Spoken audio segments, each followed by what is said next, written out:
What's up, you guys? Welcome to the Outrun Show. On today's episode, I speak loudly. And we talk about, should parkour athletes bench press? Is there a benefit to bench pressing? And why isn't everyone in parkour bench pressing and treating it with all of the same respect and regard that it gets treated in a lot of other sports and activities?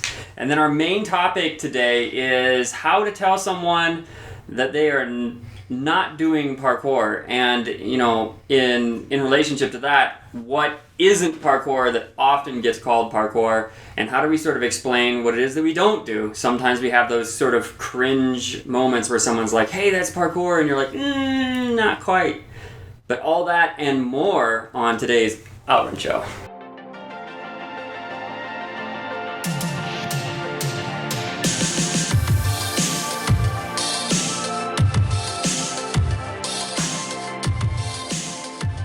Be more synthy, like. That was pretty good.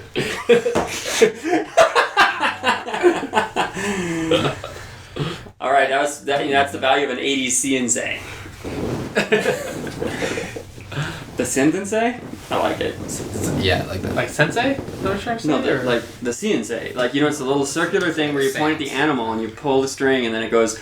Tigers go. Oh my gosh! Yeah. That's pretty old. That's a real thing. Really? Mm-hmm. Okay. Well, you press the button and then instead of pulling it. Okay.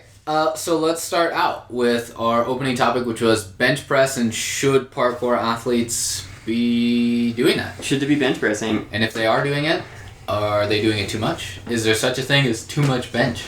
Yeah. Well, I think one of the things that are stopping parkour athletes from doing bench press is access to a bench press. Mm-hmm. Or just weights in general. Yeah, that's why I don't. It's true. You definitely have access to a bench press. Because we recently, right? We own an entire gym. No, yeah. That was recent though. No, 3 years ago. Then we got that bench room. Yeah. Yeah, Angus gave us that bench 3 years ago. But I think parkour athletes should, only because I think I should. This I'm speaking about myself when I say parkour athletes should. Cool. Because we just really don't look that good with our shirts off. I'm sorry, I train a lot with parkour people, and the chest is definitely the most underwhelming part. Like you think parkour athletes are gonna be so ripped, and then they take their shirts off, and it's like... I don't think parkour athletes are going to be so ripped. As a matter of fact, I had the opposite impression. But I watched a bunch of these guys in the UK in like oversized clothing and joggers, and I just assumed that they're emaciated, and I'm actually quite impressed when they have shirtless moments, and I'm like, oh man, that guy's like got a good physique. Like he's probably 20 pounds under what he would be if he did, just lifting or something. But like underweight parkour athletes is usually the aesthetic issue, not... It's true, and I think we talked. Yeah. I think we talked before about whether or not, like, what we predict the future aesthetic. Oh yeah, the future aesthetic. Or the physiology of like the future parkour athlete will be on another episode. Yeah, Colin, you can link that one out. Rewind, TBT. But I definitely agree with Justin that like if aesthetics is like that's a good enough reason for some people, if you care about the way that you look. If you don't care about the way that you look, then hey, more power to you. I wish I had that confidence. I do care about the way that I look. So I do want to have. You become self-conscious. Yeah, I'm also married, so I gotta keep her interested. So, yeah, she'll leave you. Matters. Yeah, she'll be like, you ain't got no chest, boy.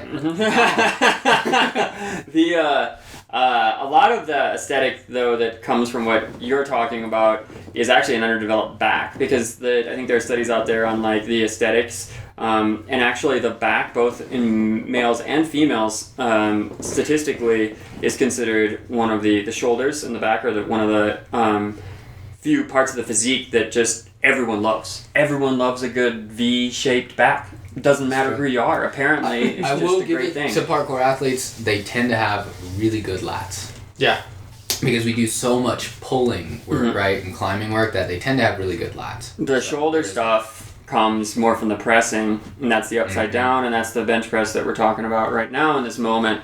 I actually am going to say Like, I don't know if it's really needed. I'll say this: if you don't have access to this information, if you don't have access to this one tip, then you should do bench press. But I think that if more people trained, like range of motion, progressively loading, push-ups on like rings. So, but that in a way is kind of bench press, but just a little more like, you know what I mean? Like you're training that forward pushing, that bent arm pushing. And the reason I think that's important is because not only in hypertrophy, right? Which is the growth of the muscles, even like athletes who are weightlifters know, for aesthetics, know that the way you look. So if you don't know what aesthetics is, you guys, that's the way you look. Okay. So, for the younger audience. So if you go through that full range, the further you get in the range, the more stretch you get in the muscle. So the bench press is somewhat inhibiting in that the bar stops at the chest, and if you're already super yoked up top, then you're going to diminishing returns on how deep you can go in it. But the rings actually allow you to go as deep as your shoulder range of motion will healthily or safely, hopefully, allow you to go, and that gets a greater stretch reflex. So I think that maybe if I were, especially since a lot of parkour athletes are younger athletes, if I were going to push them a direction, I would say doing progressively loaded ring push-ups. Yeah. It's also cheaper. Cheaper. Rings are like $30 on Amazon, and you can hang them off your dad's arms. Mm-hmm. So like that's true. You can just do your rings that way. Bench press can definitely be. That being said, you can also do floor press. That's an option as well. Or you're not getting full range of motion, but the what are they? Dip bars, parallettes. Yep, parallette. Took me only 2 this time. That was quick. Yeah, that was quick. I use yoga blocks. Yoga blocks. Yeah. That seems really dangerous. How many yoga blocks are you stacking? Yeah. 10 on each side. I'm dangerous. 6 yoga blocks. Imagine No, like super light. the full ones trying to get through there.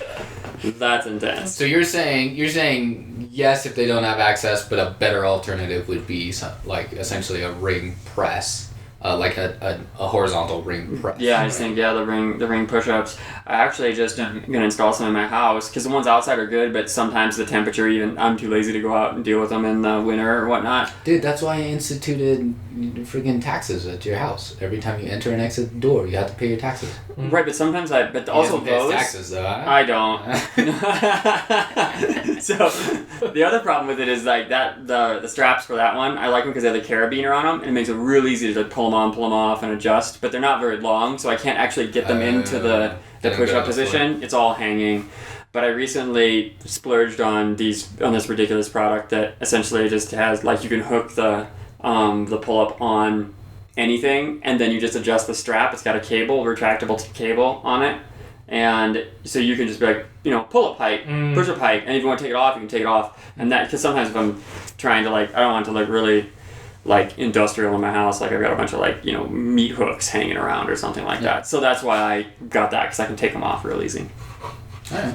So I would say, bench press, anything you're doing that's sort of building strength. I don't think, unless it's detracting from something else, like some people are hardliners, they're like, no, just like don't bench press. I've bench pressed before. I've gotten, benefits from it. I just think that range of strength for parkour is more important than gross strength, I think. And if I can only bench press, let's say 40 or 60% of which you can bench press, but I can do it through a broader range of motion, I'm probably going to find more application for that in parkour than obsessing Most on likely, bench. yeah. What's your thought? Me? Huh? He just wants yoga I pecs. also think that having more mass on your chest might help you flip better, because it raises your center of gravity, and so you're able to flip around your shoulders easier instead of if your mass is lower, then your flip rotation is... Dude, and parkour athletes, they got badonkadonk sometimes, dude. Well, it's accentuated by the smaller upper body. Yeah, right? Like, their center of mass sitting down there. So that was my thought. I think that actually for jumping, a lighter chest and a lighter upper body is probably... You just want to get strong enough that you can use your upper body to contribute to the jump, strong enough to climb up. And even if you're talking about things like climb ups, maybe laches where you're getting a little more benefit from that upper body weight, right? But if you don't want climb ups, anything you can do to make yourself lighter is going to make life easier. Yeah, I think there might be a little bit in Diminishing returns. conflict. They conflict at some Well, point. yeah, Because for it's flipping, Velcro. you don't want too much weight on your legs. You want to be able to get them above you. Right. So if your center of if your Center mass. weight center of mass there is above or heavier than your shoulders and your upper body, then they're gonna want to come back down. Yeah. So having a heavier anchor point that you're flipping around. Good. But then you could just lose weight in the legs. That's why you see those gymnasts just have those like really like frail. Maybe not frail, but frail and flexible. Gymnasts tend to have pretty beefy legs too, but yeah, they definitely have more yoked up upper Just so body. stocky everywhere. Yeah. What's your take? For me, I think yes. I think you need to be doing it. Maybe not regularly. Not like back squat, heavy weighted back squat. As a parkour athlete, I always say like you should be doing that at least once a week. Like just keeping on that, right? Mm-hmm. Bench press, you probably don't need to do that much, but you do need to know like where you're sitting at, because you might be able to do all sorts of cool stuff, and then you go to do bench press and you're like struggling to get like 105 pounds up, right? Or you can only rep it like 5 times. Then you know that there's maybe some imbalances in your strength that you need to work out. Now, I'm not saying you need to rep 225 on bench or anything like that, but you should probably jump in there and check it out. It's also really good for your shoulder health, right? Most people end up benching and they end up like actually using too much shoulder because they're not locking the scaps back. And I think just the ability to know like I can push with my arms while keeping my scapula retracted is an important skill that we don't do a lot in parkour because we're just doing so much dynamic movement. And bench press is a really easy way to isolate, like, can you hold an isometric position in the scapula while pushing with your arms? Yeah. Right? And that's not something we do a ton. When we do our climb ups, for example, we tend to just push with everything, right? But it's good to be able to know, like, I'm pushing now with, my chest and my triceps, and then, my shoulders come into the movement to add to that, rather than it's all just one big punch. And with that logic, maybe even the decline bench might be probably a better one, yeah. Or honestly, regular bench press probably not the most ideal. Decline or incline bench press or like push press are probably your better bang for the buck. But you need some pressing. I mean, you really do. But the other thing is too is a lot of people are gonna. I think the problem with weight training in general that I've noticed is that the impulse to overload the lift comes before the intention of learning how to retract. Like when people go and they sit down on the bench to go do a bench press, like only a few people that I've ever seen are thinking, like, I'm going to work on my scapular retraction, and then I'm going to just externally rotate a little bit before I go in and load this, or midline's tight, feet are pushing to the ground, I'm going to make sure all my force going downward is contributing to pushing away from, like, you don't run into a ton of that. It's usually people quarter repping more weight than they should until their shoulder starts to hurt. Yep. Yeah, and then they're like, I have a rotator cuff tear from a bench press, which is really weird. Yep. It happens though. It happens though. Rotator cuff in a bench press. There's some sort of struggle. But so bottom line, start light maybe. Work on your technique. I mean, that seems like very basic advice that no one's gonna take. But if you haven't done bench, watch a couple YouTube videos. Try it, check it out, see if it does anything for you. Most likely, if you haven't done it before, you'll find some sort of benefit, whether it's aesthetic, and you'll be like, dang, I look good up here. Or you might find that you get some strength gains that were unintentional, and that's great. If you're already hitting bench, cool. Keep doing it, I guess. It doesn't hurt you, that's for sure, until you get too focused on the numbers. Your technique's not there, or you're like just getting just monstrous pecs. Yeah. And now you're too heavy to jump. So, I think it's good. I don't think you should like jump in on there every day and be like, I'm a bench monster now. Yeah, and it's always good if you're serious about what you do and you're a little bit older. I think that I also run the reason like the ring thing too is like that's probably not going to be if you're a teenager or you're just if you're adolescent, messing around with trying to do pushing on the rings is not going to be bad for you. No. But like people under 16 probably don't need to be bench pressing. Absolutely. In my opinion. Yeah. So that's a good point. That's a good distinction. Yeah, if you're under 16, I like that age. Stick with the bodyweight stuff. Just stick with and you can load a little bit of the bodyweight stuff, but you don't need to get crazy. Yeah, if you can't do a push-up, what are you benching? Yeah, there we go. Yeah. So, all right. Okay, so on to our next topic, which is the primary focus of the podcast. And this was a question from an avid listener and the producer. Colin got to ask a question recently. So one of the question was basically, how do we describe, physically what is parkour, and what more, maybe an easier way to approach it is what is not parkour. And when you're having conversations with people and they're saying, yeah, but what is it that you do? And that all seems kind of dangerous. How do you explain your experience, your personal experience with that, assuming that it's not, and it really shouldn't be? So, what is not parkour? Does anybody want to start with that? I have some ideas, but I've had some opportunities I want to hear what you guys have to say, because I don't want to Yeah, generally, if the focus is on the obstacle more than the person, I would say you're in a reality show. Okay, all right. If the focus is if you fall into water or if you fall into something, and everyone's tackling the same course and you're naming the obstacle some crazy name, I think the focus is on the obstacle. And is this PTSD from your Ninja Warrior run? No, it's not. Would you say you didn't fall in water? I did fall in water. Dang, I gotta post a video, huh?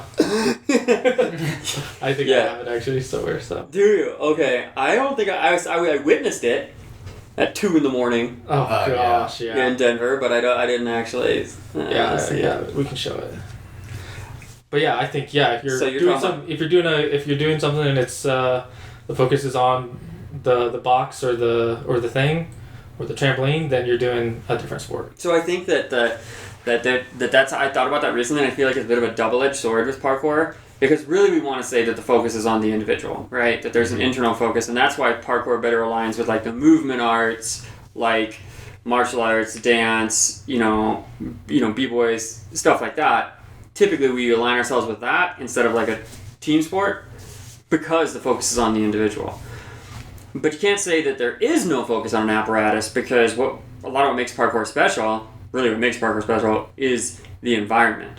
Mm-hmm. So I guess maybe if we're saying that the individual is what the focus is in the environment, not I mean, they're both a focus, but if the most exciting part is watching the obstacle do something to the person. So if the tool becomes too specialized, then you're watching Wipeout, right? Then you're watching Wipeout, right? So the tool becomes too specialized, right? Because typically we don't see things like in parkour an application, and I prefer to say versus is or isn't. One of the things I've been working on saying is just this is just what we value. The culture tends to value this and not that. Because you'll see parkour athletes go into these other disciplines, like Ninja Warrior or whatever, if you want to call it that, or OCR, and just slay. Maybe not as much OCR because there's a lot of running in between and we don't cardio that hard. So there could be that. But the focus is on the apparatus and a lot of these things. So you got like a salmon ladder, you've got even some of the obstacle course stuff in OCR, like rope stuff and things. I mean, the mud gets more focus than people, I feel like. The mud. That's the name of the whole thing, actually. Right. So, yeah. It's true. And so there's that focus there. And that's a distraction from, I think, what parkour is. I think it's worth noting that, like, parkour is very nebulous in that it can adapt, the skills that are in there can adapt to a lot of other areas. Right, like you see stunt work has very heavy parkour focus, and we've seen that shift in the past, 15 years or so, where like stunts from movies used to be very martial arts focused, right? You think like Jackie Chan, who was like really was like an original parkour person, right? In the way that he moved. But the stunt work that was very martial arts and wire and string, and has now shifted into more parkour, where you see people doing vaults and wall runs and climbs and tacks and flips and things of that nature. That shift happens. Stunt has it. OCR has it, where they have like wall runs and like they have you vaulting and crawling under things. Those are skills that we teach. Ninja Warrior obviously has some like parkour skills in there, just in that it's an obstacle course. So there's a lot of like areas that take heavily from the skills of parkour but are not parkour. It's like running happens in a lot of different sports, but that doesn't make basketball a running sport. even though they're running back and forth pretty much the entire game, right? So I think it's worth noting that parkour is very similar in that case. It almost kind of floats in between the distinction of being like a broader like movement discipline, and that it's like everything humans can do independently, and then the over specialization at the bottom might be you have to have, so at the top you would have everything a human can do, all right, and then at the bottom you would have, because we all know what it is, a salmon ladder or a warped wall, right? A feature that's very specialized but requires a human to do it. And parkour sort of floats in the middle in that the focus is on the individual, but it's not just so broad that you could say parkour is anything. It is a bit nebulous, the description, because a lot of people have different definitions. And we, as a community, generally value people who aren't willing to define it exactly.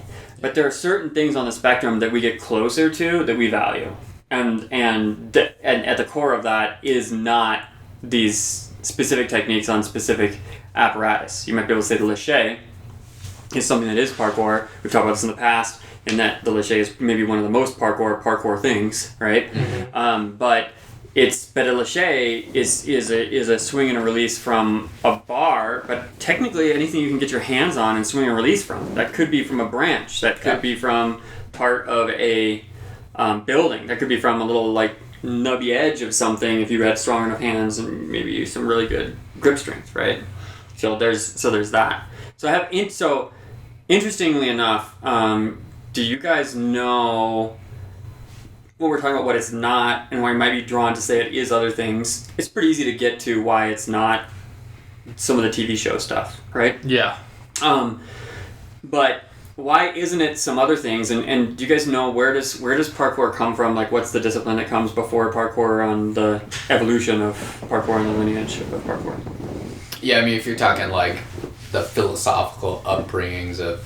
I'm talking about like a literal discipline, like what precurses, like Iber stuff. Nothing, really. There was like coursework for like, I believe it was like the French military and... we have method natural. Well, yeah, but that's pretty much the origin of it. There's nothing before that. Well, I'm sure if you want to... No, let's just start with that, because what I'm saying is, what I'm trying to draw attention to is that was at least the inspiration for the discipline in the origin of parkour, but as a discipline, but the focus in that also included things like swimming and object manipulation is another thing. So we don't manipulate we typically don't manipulate objects, right? No. So throwing and catching is typically not in. Wouldn't say it isn't parkour completely, but really, there's no throwing and catching in parkour? I would be willing to say that it's not parkour. Yeah. Okay. I'd be willing to go that far, and I think that's why there's a pretty big distinction between like what are like movement gyms and what are parkour gyms. Mm-hmm. And I think that's a pretty big characteristic, is that like movement gyms are focused more on the natural side of like what all can humans do and should they do them, right? Yeah. Exactly, and I think you're right, because the parkour, let's put it in contrast with other things. We've kind of gone one direction of the TV stuff, but on the other end of it, on the other side, I feel like a broader approach would be like a method natural, or like a what all can humans do with catching, throwing. The other elements that I think go into that too are combatives. Right? Mm-hmm. So parkour is not... Some people describe it as a French martial art of escape or something. Yeah. Right? I've heard it described that way. Yeah. Sure. I mean, if you want to tie it directly to like one nation or one region, but I don't know if I would... obviously, there's like the history aspect of it, but again, it's not like people haven't been running and doing obstacle courses all across the planet since the dawn of human civilization, It's true. But you would say that is... Like, let's say if we encountered an earlier group of humans who had skill sets that were comparable, let's say maybe they were even using a lache, they were in an environment where they had access to some branch work or something like that would help in that way, or there was older scaffolding, right? Mm-hmm. So imagining like some sort of like, environment where those sort of general objects presented themselves enough that you could develop a discipline of using them either for whatever application, fun or combatives or whatever, swinging on bars and the techniques were similar, I mean, we would still value that as parkour. If we would go back in time, we would look at it through the lens and we'd be like, oh, that dude's got great laches, right? You wouldn't, you would still say that's a lache, that is still parkour is how we value it today. They weren't calling it that, but we might call it that. If they started fighting, we'd be like, that's no longer.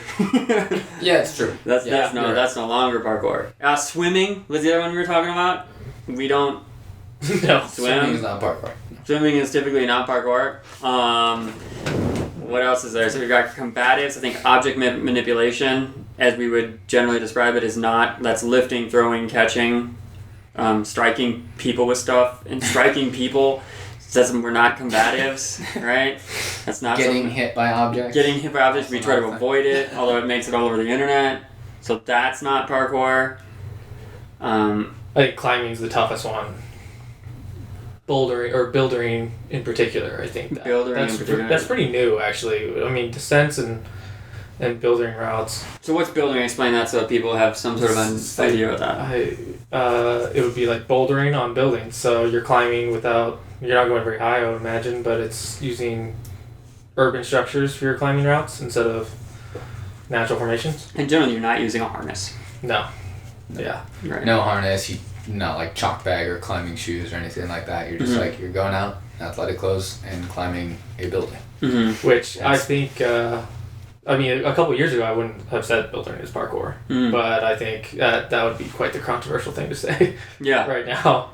I still feel like I feel like it is a little not parkour. There's a chunk of it, but since so many parkour athletes are doing it, I think it's just going to be included pretty soon. Is it because it's just not...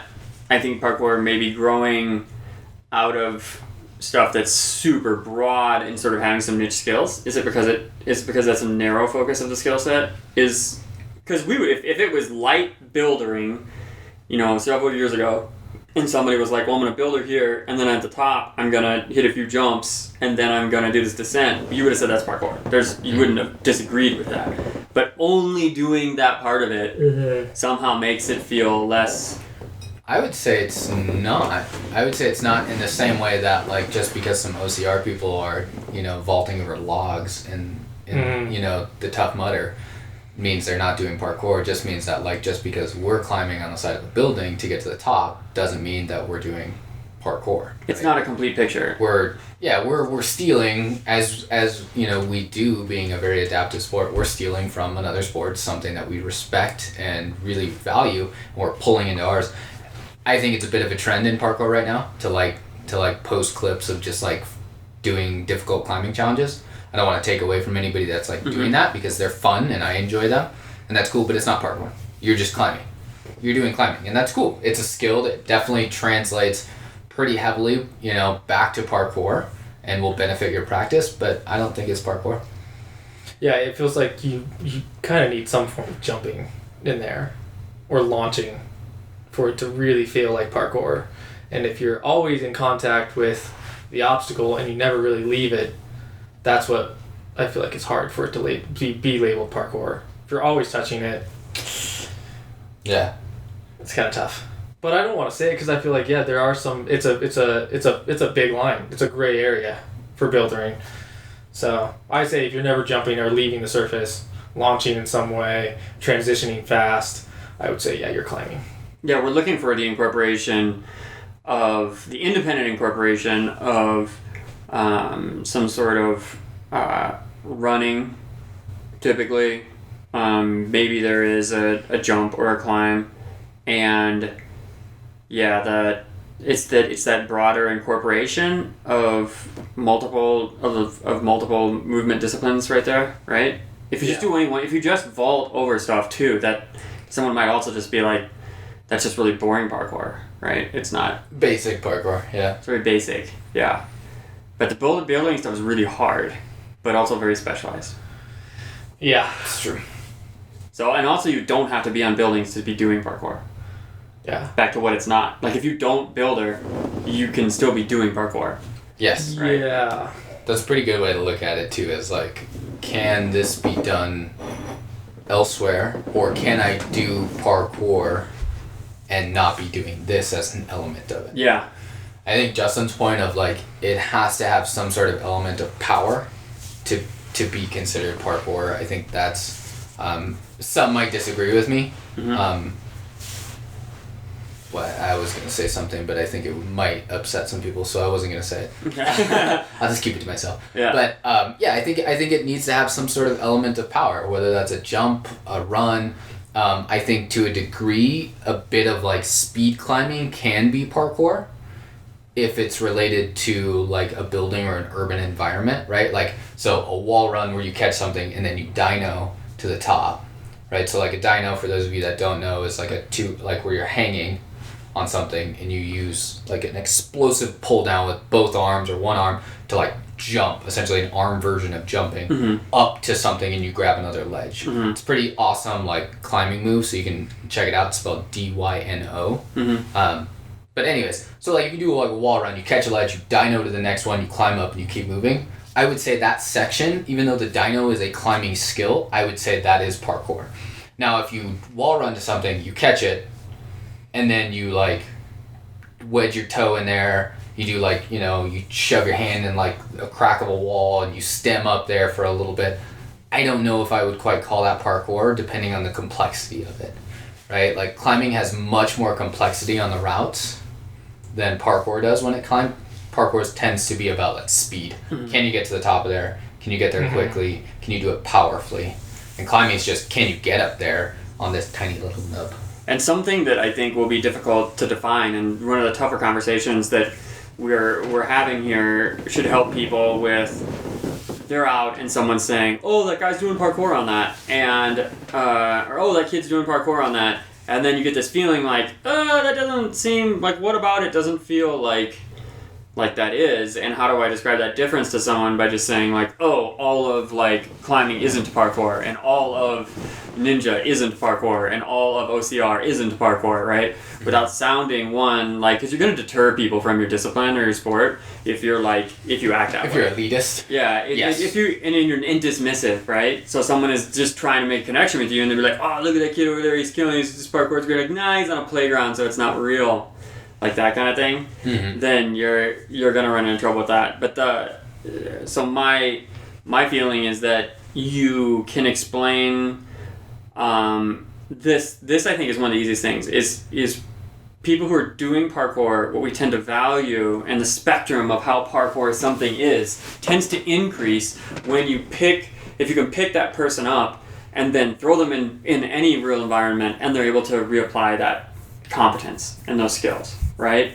So mud is not really parkour, but if you get out in nature and we're doing parkour outside and there is mud and there happens to be mud and you're still able to do something that would otherwise be really maybe simple in an environment where there wasn't a slick surface or mud, you would be like impressed by that person's parkour competence, right? Yes. You know, versus being in a dry gym with some matting and some carpets and maybe surfaces that are a little more controlled environment, right? If you take that and take those exact same apparatus and you throw them out in a rusty junkyard, they're still doing parkour. As a matter of fact, more respectable parkour because it takes more competence to be able to do it in that environment. But at the center of that is, this isn't just over-specialization. I think parkour deters over-specialization to an environment, not a skill. Parkour people will work continuously on their climb-ups to make them better. Yep. Or work continuously on their jumps or a flip.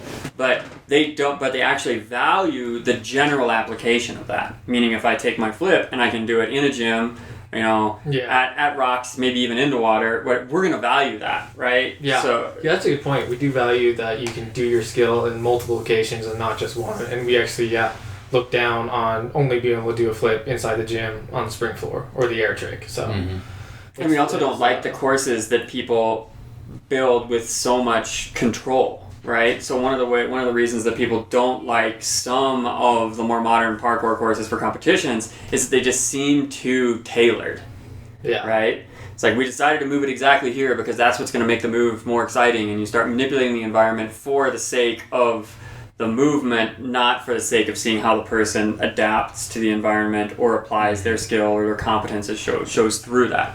We tend to not value that as much. It's true, we do. And they're also just more entertaining to watch when you have a competitive course, a speed course that has multiple potential routes for, you know, the fastest, right?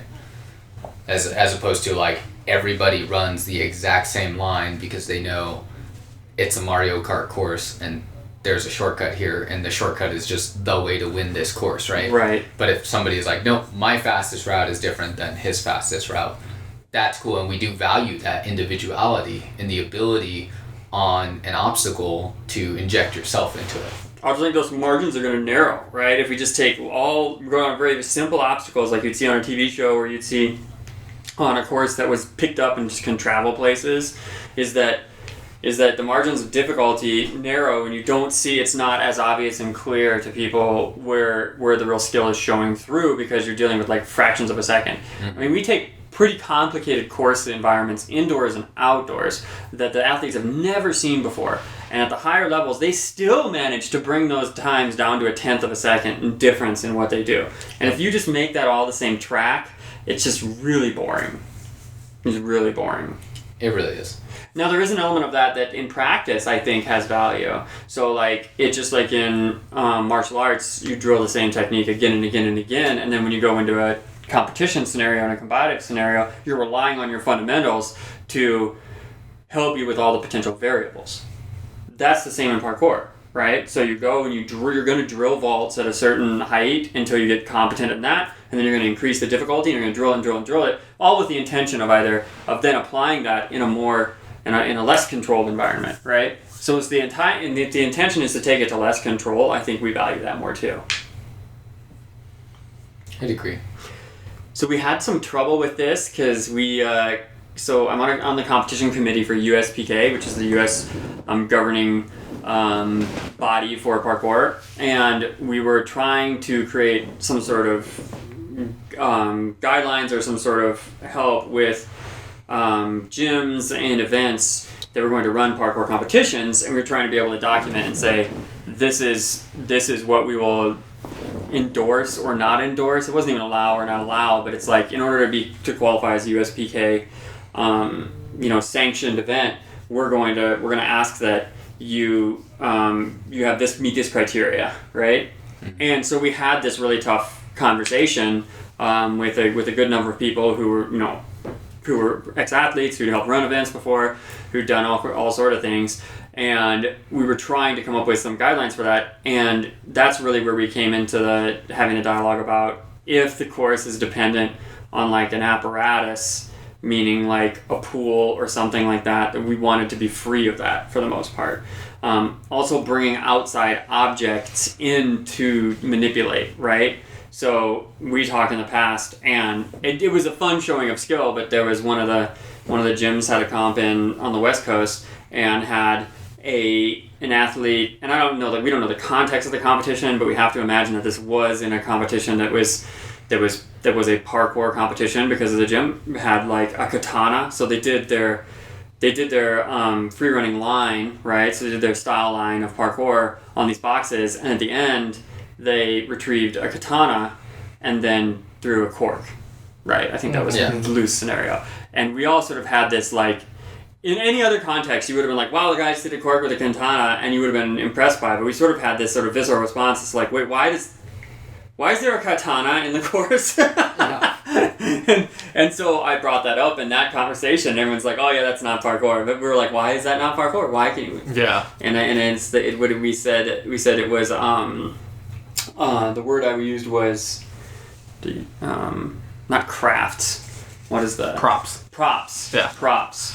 Yeah. So the use of props, typically not parkour. Yeah, because the movement's the same with the prop or without the prop. Maybe there's a little more difficulty in it, but it seems like you're using the prop to make the move seem more complicated, when I feel like it should be the execution that is the focus, not the like adjective that you put in there. So yeah, but if you were doing, let's take it back to like NAPC last year, like double side pre, still is dependent on apparatus. What's the difference between a rail and a box and a bar, or a rock and a branch and a katana? That seems obvious, but I'm just gonna throw it. Well, it goes back to like I was taking your Object. question seriously for a bit. it goes back to object manipulation, right? Like when you're doing a double side pre, the rail stays where it is, hopefully, or whatever you're landing on, like that object doesn't change, and it stays the same for all competitors. For all athletes that are then going on to that object or to that environment, it doesn't shift, right? Whereas when you bring something in, like if you were going to do a double side pre with a katana, that's you're technically manipulating the object because you're bringing a katana in, and it could be a hat, it could be... Yeah. And the incredible dangers aside of doing a double side pre with a katana. The fact that you just brought in a prop, and Justin's point that you're essentially bringing in an adjective to your noun is not parkour, right? We like just the noun.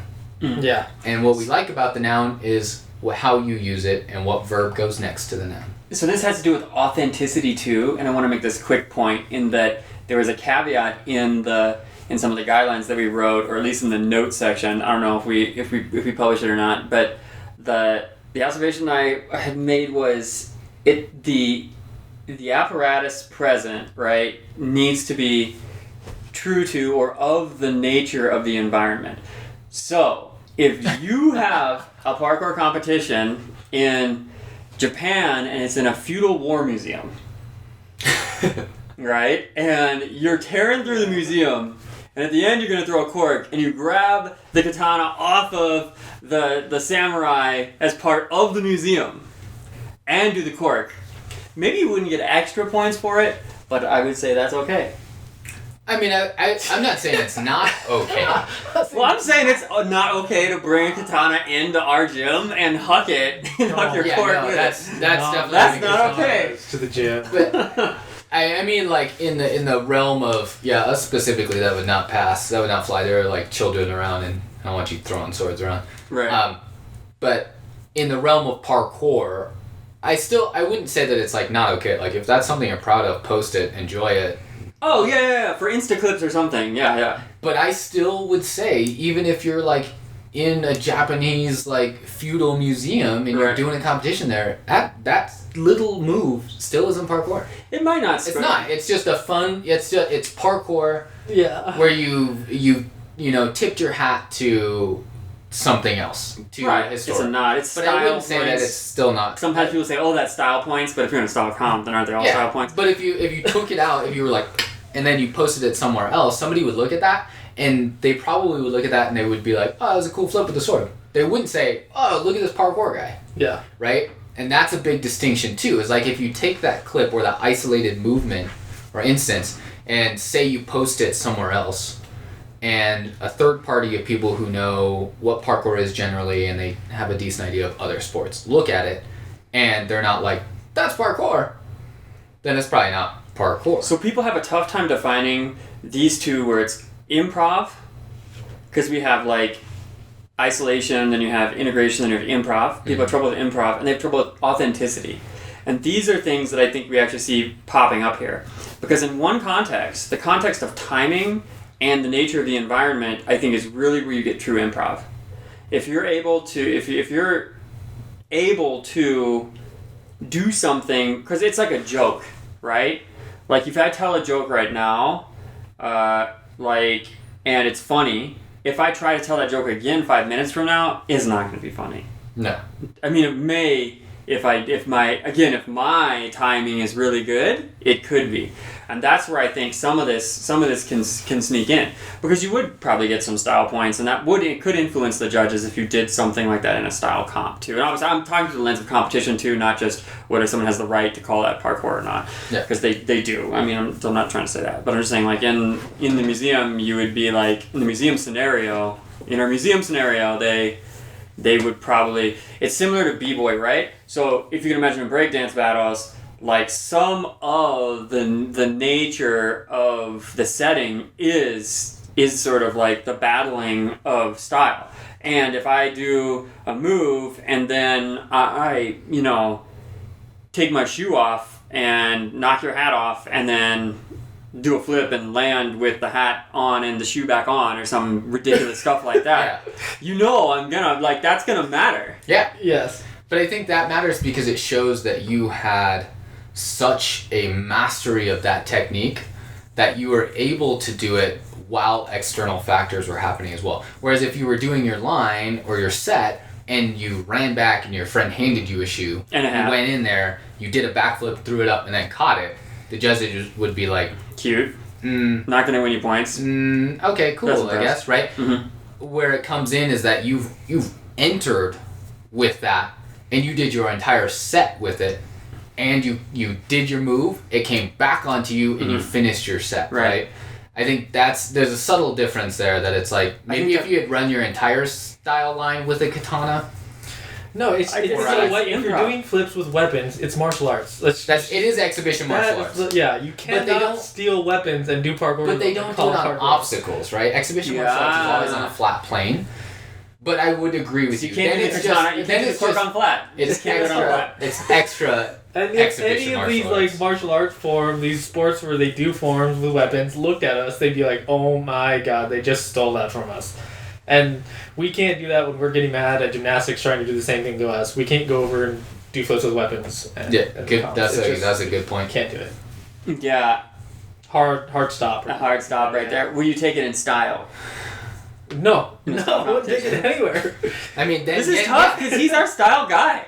Like if we had a style comp, he'd be the judge. And this is tough. I'm disheartened. I mean, I agree with it. Like, because parkour was so focused on like what can you as an individual do with your environment that you've been given, rather than what can you bring into said environment, right? It might be different if like breakdancing had obstacles, like your set or your arena was always like they had one box in there, you know, which actually kind of might be kind of a cool addition. Maybe spin-off, but the theme was centered around that. Like the competition was focused on props. Then sure. Yeah, but that's again we're back to the nature of it, right? That's what makes it I think that's what brings the authenticity is that when you disrupt the context of the nature and something feels unnatural in that moment. Mm-hmm. Like it's so jarring. It's like if you were, you know, if you're at a comp and someone brought a fish out and like just had a fish and they were just like they greased the bars up with a fish first before doing the move and you'd be like, that's not cool. What are you doing with that fish, man? They're just so jarring. It makes no sense. But if it was a fish market and they were like, okay, so we're in Seattle and what's that district where they have all the like fish that they throw around and stuff? What's that called? Oh, some Seattle parkour people know, right? They're like, that's wah. The fisherman's... No, it's not the dwarf. Fisherman's wharf, maybe? Anyway, so like if you've got... Yeah, but if Jesse LaFleur is there and he's doing a style comp and, you know, he freaking does a flip over the stack of fish, right? And then he grabs a fish and he lathers up like a concrete section and then shin slides down. Jesse, if you're listening... That's totally something he would do. Send us a clip of that, I guess. Send us a clip. We'd love to see that. I want to see the fish lubed shin slide, salmon lubed shin slide down the rail. We wouldn't hate on him for it. We'd be like, that was because he does those. Again, if it was a parkour style comp in the fish market. The premise was you had to use a fish prop. Oh, you have to have that as a premise, though? I think you have to have to, yeah. Because otherwise, think about like when people go into a style comp, do they automatically come in thinking, what's a cool prop I can bring in? No, right? But that's... And so there you go, right there. Just the fact that somebody enters the comp and they're like somebody brings in the prop and they're like, wait, we could bring in props? Dang it. But he didn't bring the fish. He didn't bring the fish, but he still used the fish. Right, but he didn't even use the fish. Like, let's say the guy was like tossing fish, and then the fish spills, and then he slides on the fish oil, the fish grease. If it was incidental, that's what I'm saying. Then maybe. Isn't that true improv? That is true improv, and that would be cool. Like if you were in a water park and one of the pipes busted and the water poured down right in the middle of your line, and you rolled with it. No matter what, parkour people would rave about that. But again, that's incidental. That's not you planned it. You weren't like, all right, bust the pipe on this time. And if somebody did do that, then you would actually have the opposite. People would be like, yo, that's not cool. Like, that's not what, we're about.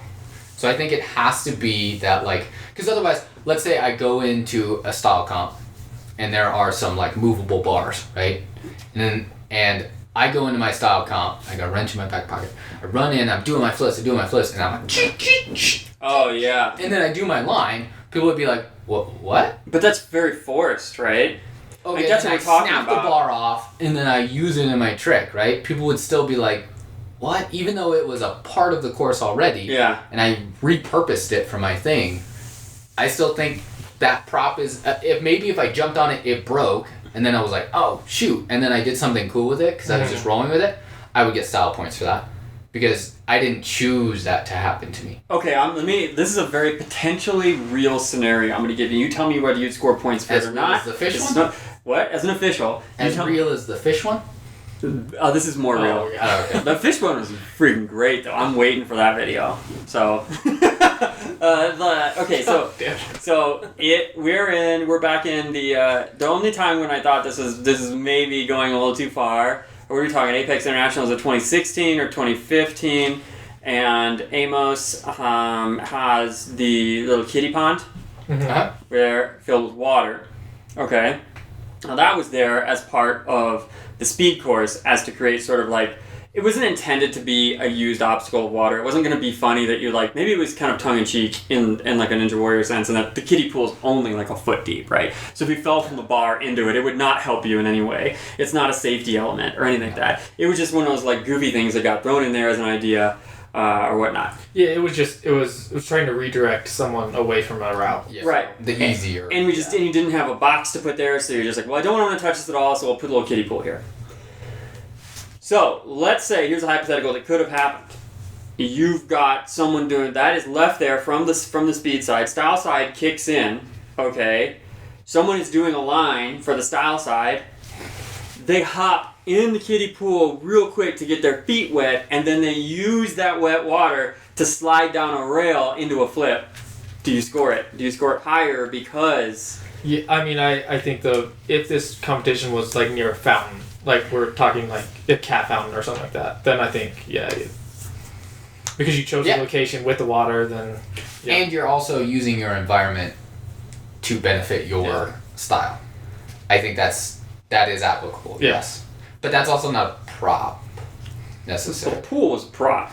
Well, yeah, if you set out a pool and you put it on the course. Okay, so cat fountain I feel like is easy, because that's abiding by the nature of the environment thing, hands down. There's no deviation from that. But technically, the pool was there as something to for the speed course to deviate traffic. And then, I mean, it was there. It wasn't like he didn't bring the kiddie pool. He didn't even know it was going to be there, right? The style athlete, let's say, like who was there that year, DK or Nate Weston or something like that. That they didn't even know that was going to be there, right? Mm-hmm. So you've got like Dante's in the style comp. Now you're judging Dante, so he could be listening right now. So you have to tell me that if Dante did that, I think I would take it. Okay. With the pool being there, I would certainly not do the next comp with a pool in it. But if it was there, I think you'd have to count it because there is some innate improvisation from that and general mastery of the conditions that you're moving on. So yes, parkour in that instance. But it's getting close. Right there. If Dante brought a pool, can't bring the pool. Then it would not. No, because it's too try hard, right? Yeah, it's too intentional. It's just against the nature of what parkour is, which parkour is. We're trying to see what is your mastery of your skills in a brand new environment where you only have minimal prep time. What can you do? Right? Yeah, we whether that's run for speed or run for style, right? You didn't know what the environment was going to be. You didn't know what the restrictions were going to be when you walked up. We told you had 15 minutes to practice. What can you do? Mm-hmm. And I think if you came in with something external, that's against the nature of the competition as a whole. And B, it's also technically, if we score higher, it's a disadvantage that other athletes don't get. Right. Because they were like, wait a second, I didn't know that I could bring my grandma's like antique chair and use that in that Travis, who's a big fan of antiques, would score me higher. That I didn't know that. That's unfair. Antiques from feudal Japan. Yeah. So That era specifically. So I think that's in the competition format. I think that's not parkour if you bring your own prop. But if you utilize props that were either mistakenly Mm-hmm. or incidentally are a part of the course Mm-hmm. or the environment, then sure. That's parkour where you like to adapt. Yeah. Adaptability. There you go. It's a key tenet. It's a key tenet.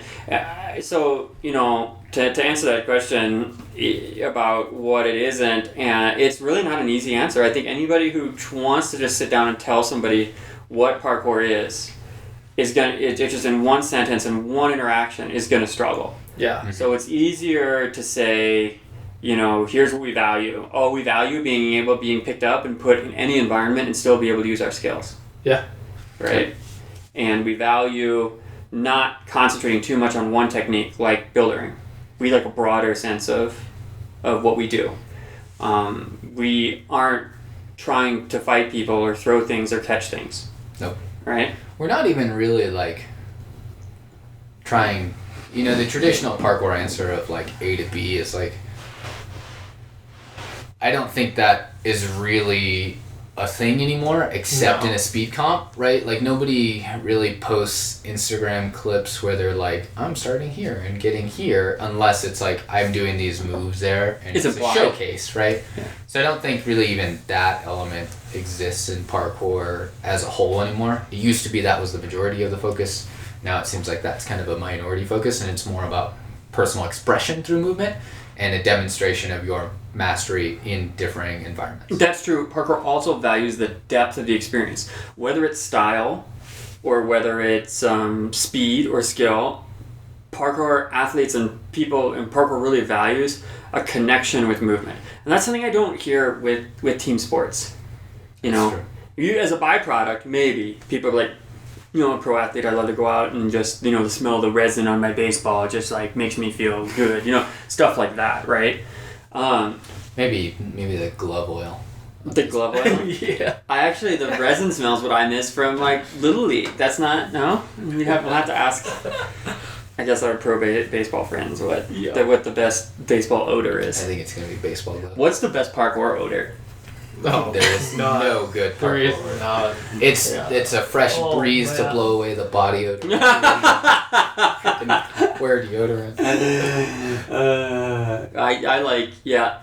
Is that a sign that I'm getting old? Jaded? Yeah. Because Justin and I used to go to jams as often as we could, and hang out with people, and there's just a mass of 60 sweaty people.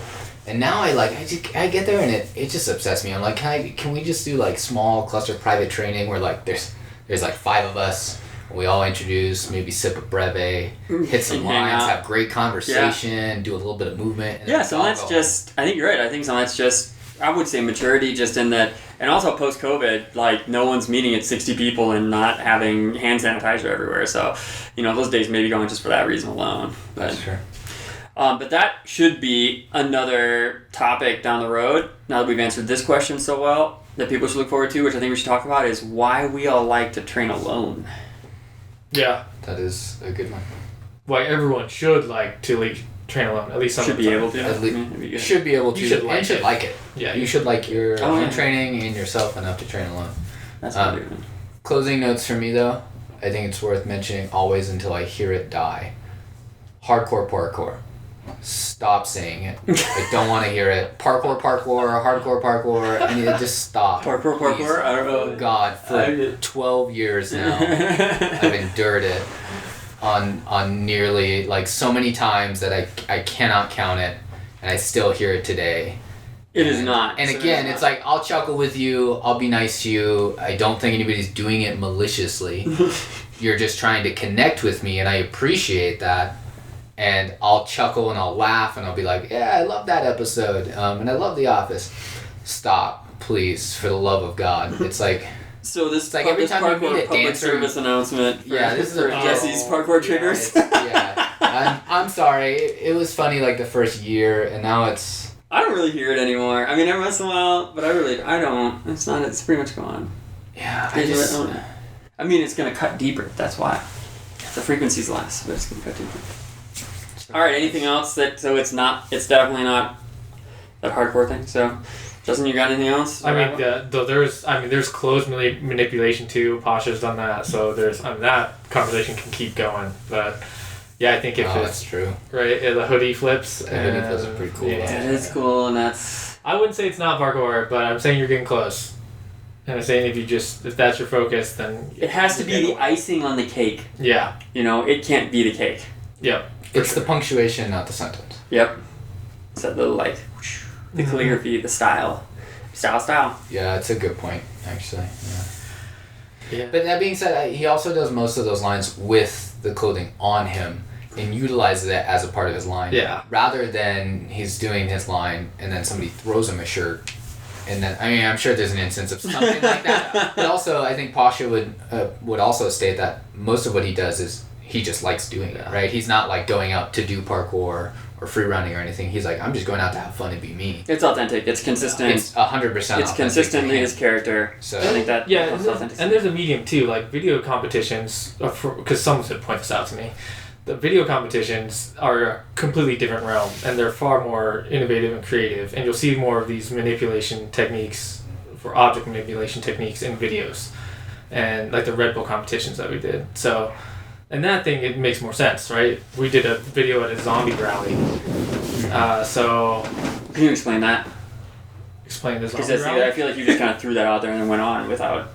We did a video at a zombie rally and we move on. You kind of explain a little bit. Well, I'm trying to say that when there's video competitions, you're making a video for entertainment. And so parkour isn't quite the focus. It's creating a video that's entertaining with the theme of parkour. And so... the possibilities or the allowances are bigger. Mm-hmm. But if it's in a gym and it is a parkour competition... Like if it's going to put you in the Olympics, should that happen? Yeah. Right? Yeah, for sure. Then you can't... It's not a thing. But yeah, I've definitely done like a little dance routine on a picnic table where I flipped it upside down. What's the goofiest thing you've done to impress in a style comp? Man, I need to think hard on that one. I feel like I've done a couple goofy things. What's the goofiest thing you've tried to do to win in a speed comp?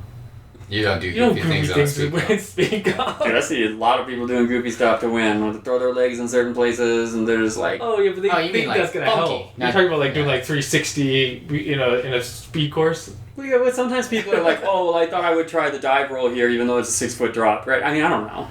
Like, something like that. Oh, yeah. Yeah. Unexpected. I mean, you definitely risk body and limb on a speed course when you're like... Yep, that's the fastest route, and I guess I'm gonna jump. Guess I'm gonna do it. I think there was that the 2015 Invitational, where the finish of course 2 was like literally like a 9-foot pillar over the 8-foot bar and the 3-foot bar. It's like you could do it, and the finish line was on the ground there, and like I mean we all looked at it and we were all like.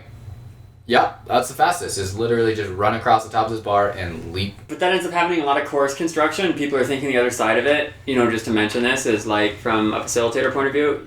Oftentimes people are thinking, well, let's not put that here because people might do this. And a lot of things in course construction you're thinking about is, well, actually this isn't a great course because the fastest way to do this is just to jump. Yeah. And someone's going to do it, and we don't value that. That's not what we do. Yeah, as a course designer, you have to design it with the intention of like preventing athletes from hurting themselves to get the win. Mm-hmm. Because, and I've said this before when we talked about our competition episode, I'm there to win. So if that means I roll my ankle but I win, you bet your ass I'm going to do it. Take the risk. I'm going to take that risk. Right now, if the risk is I might break a bone, I won't take a risk because the trade-off's not there. But like bruises, scrapes, like even like to a degree like rolled or sprained like joints.